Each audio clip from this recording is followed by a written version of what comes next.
Hosted by you/obvious mistake 7801. I, 36F, am a neurologist, and I absolutely love my patients and my job. I believe there is no greater honor in life than being able to help others. The road to my medical degree was not easy, and it was paved with many rejections. I was a troubled teen in high school, and I didn't get accepted into any colleges my senior year. I had to work my way up, starting with remedial classes at my local community college. When I finally got into medical school at 26, I was absolutely thrilled. I met my husband, 37M, in my third year of medical school, and we have been married for 4 years now. My husband works in marketing, and I make 3 times his salary. From the beginning of our relationship, I was very upfront about being unsure about having biological children. My dream was always to adopt from foster care, and my husband seemingly understood this. However, after his best friend had a baby boy last year, he began to really press me on having children. I was initially very against the idea because I was just beginning my career, and I wanted to wait a few more years before revisiting the topic of children. In August of last year, I found out I was unexpectedly pregnant due to a condom breaking during intimacy.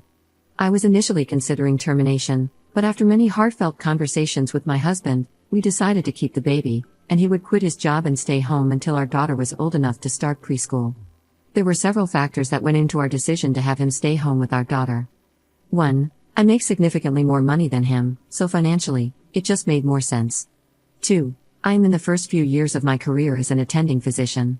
After 4 years of med school and a 4-year residency, I am just starting to practice on my own, whereas my husband has been in his career for 15 years. 3. I was very clear I had absolutely zero desire to stay home and be a housewife.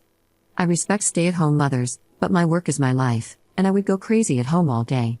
This just isn't a lifestyle I want whatsoever. 4. Finally, I am not comfortable putting my child in daycare until she is old enough to express herself verbally. As a victim of SA when I was young, I just do not trust people enough to leave my daughter in the hands of strangers when she would be unable to report abuse or neglect. Our daughter is 9 weeks old today, and I am preparing to return to my practice in a few weeks. This weekend, I left my husband alone with our daughter while I attended a medical conference out of state. The conference was amazing, but when I returned home, my husband began acting weird. Today, while our daughter was napping, I pressed him to tell me what was wrong. He completely broke down and said he doesn't think he can do this. He expressed how trapped, alone, and overwhelmed he felt all weekend. He now wants me to extend my maternity leave and is talking about trying to get his job back. This made me panic, and I asked, well, what will we do with our daughter now? He responded by suggesting I leave my practice and work from home. I said absolutely not, and he suggested daycare. At this point, I completely lost it and screamed, if I knew you were going to back out of your promise to take care of our daughter, I would have never had your child. I know I completely overreacted, and I would never trade our daughter for anything, I love her so much. But I am so upset with my husband, and I'm not sure how to move forward at this point. Update 3 months later. Hi everyone, it's been a few months since I made my original post. I did not expect my post to get so much attention, and I was frankly overwhelmed by it. To everyone who sent me kind and supportive DMs, thank you so much. I appreciate it more than you know. To those who sent me nasty DMs, criticizing me as a mother, you are part of the reason why 40% of female doctors go part-time or leave medicine altogether within 6 years of completing their residencies.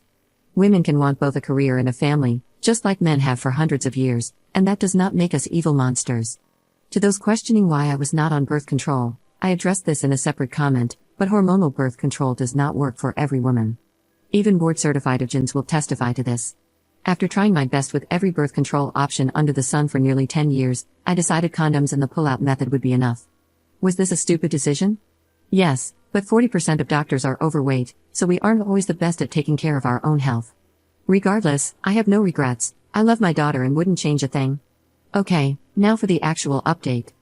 A few days after I made my original post, I realized how awful what I said to my husband was.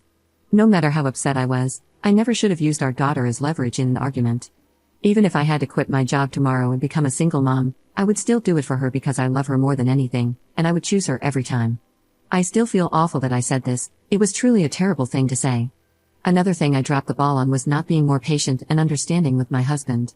For some context, my mother came from out of town to stay with us for the first 8 weeks after I gave birth.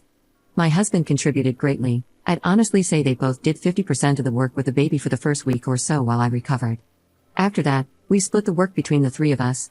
So, for him to go from having two people supporting him to being on his own for an entire weekend in about 10 days was obviously a huge shock, and I should have realized this. His complaints about feeling trapped, overwhelmed, and alone are the exact reasons why I have no desire to be a stay-at-home mom. Yes, we had a deal, but I should have given him space to express his concerns openly without me losing my temper. I stayed at my sister's with our daughter for a few days after the fight to give my husband some space. He would come to visit her every day during that time, but we agreed not to talk just yet. When I came home, I apologized to him for mishandling the situation. To my surprise, he actually apologized too. He told me that he never intended to back out of our agreement, but he had become so overwhelmed that he wasn't sure he was capable of caring for our daughter properly. He apologized for giving up so quickly and for suggesting that I work from home, and he reassured me that, no matter what we decided to do, I should not leave my practice. At the end of his apologies, he said he wanted to give being a stay-at-home dad another shot. We then had a very long conversation about how we would handle things moving forward. He told me that caring for our daughter wasn't the overwhelming part, it was trying to keep up with the cooking and cleaning that was difficult. So, we decided to hire a maid and sign up for one of those meal kit delivery services. He also joined a new parent support group to help reduce his sense of isolation. 3 times a week, my sister-in-law has agreed to come over to babysit for a few hours so he can go to the gym or have some me time. I also told him that if at any point he feels like he can't be a stay-at-home dad anymore, he should please tell me. I made it very clear that while I might be slightly disappointed, I would be far more disappointed knowing he was burnt out and unhappy while caring for our daughter. Since then, we've also taken steps to strengthen our marriage, going on date nights once a week. I don't yet feel comfortable leaving our daughter with anyone besides family, so most of these date nights involve long walks with her in the stroller or Netflix and takeout on the couch, but hey, it's been working. As for the whole poking holes in the condom thing, no, I do not think this happened.